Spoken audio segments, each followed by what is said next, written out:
লোকটি তার মেয়েকে নিয়ে গ্রামের বাড়ি ফিরছিল। হঠাৎ সে দেখে নদীতে একজন নারী ডুবে যাচ্ছে। কিছু না ভেবেই লোকটি নদীতে লাফ দিয়ে পড়ে তাকে বাঁচাতে যায়, কিন্তু নারীকে জড়িয়ে ধরতেই হঠাৎ তার আঙুলে অদ্ভুতভাবে একটি কাঁটা লাগে। এরপর তার রক্ত গড়িয়ে পড়ে নদীর ভেতরে থাকা একটি প্রাচীন প্যাগোডার উপর। পরমুহূর্তেই এক রহস্যময় শক্তি সেই লোকের শরীরে প্রবেশ করে। লোকটি তখন এসবের কারণ ভাবার সময় পায়নি। সে আগে নারীকে নিরাপদে তীরে তুলে আনে। ভালো করে তাকিয়ে দেখে সে বুঝতে পারে এই নারী তো গ্রামের সেই বিধবা যাকে সবাই নিঃসঙ্গ বিধবা বলে চেনে। নারীও তাকে চিনে ফেলে। সে জানতো এই লোকটিকে পরিবার থেকে তাড়িয়ে দেওয়া হয়েছে, আর সে একা মেয়েকে নিয়ে খুব কষ্টে আছে। তাই জীবন বাঁচানোর কৃতজ্ঞতায় নারী তাকে প্রস্তাব দেয়, তুমি চাইলে কিছুদিন আমার বাড়িতে থাকতে পারো।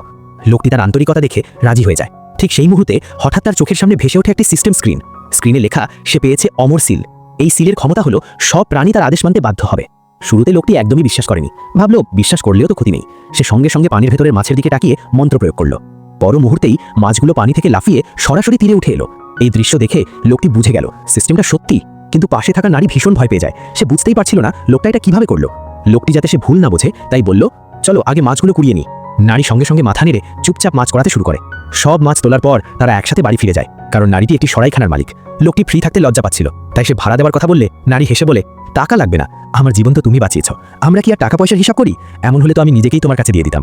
লোকটি এতে আরও লজ্জা পায়, কারণ সে চায় নারীটি যেন তার মেয়েটাকে একটু দেখাশোনা করে। সে নিজে পরদিন মাছ ধরতে যাবে টাকা রোজগারের জন্য। নারী তাতে রাজি হয়ে যায়। পরদিন ভোরে লোকটি মাছ ধরতে বের হয়, কিন্তু বের হতেই তার বড় ভাই আর বাভের সঙ্গে দেখা হয়ে যায়। ভাই রেগে গিয়ে জিজ্ঞেস করে, তুই বাড়ি ফিরছিস না কেন? কথা শেষ হওয়ার আগেই বাভি উল্টাপাল্টা কথা শুরু করে দেয়। সে বলে ইচ্ছে করেই বাড়ি ফিরছে না, যাতে লোকজন হাসাহাসি করে। লোকটি শান্তভাবে বলে, ভাই চল না ছোটবেলার মতো একসাথে নৌকায় মাছ ধরি। কিন্তু ভাই সঙ্গে সঙ্গে বলে, না, দুটো নৌকা একসাথে গেলে মাছ নষ্ট হবে, আলাদা আলাদা গেলে বেশি মাছ ধরা যাবে। লোকটি আর তর্কে যায় না। সে বিদায় নিয়ে নিজের কাজে বেরিয়ে পড়ে, কারণ সে সিদ্ধান্ত নিয়েছে এই সিস্টেম দিয়েই নিজের ভাগ্য বদলাবে, আর কাউকে আর তাকে তুচ্ছ ভাবতে দেবে না। সে নৌকা নিয়ে নদীর মাঝখানে চলে যায়, কারণ সেখানে মাছ বেশি। এরপর সে সিস্টেম ব্যবহার করে মাছ রাখতে শুরু করে।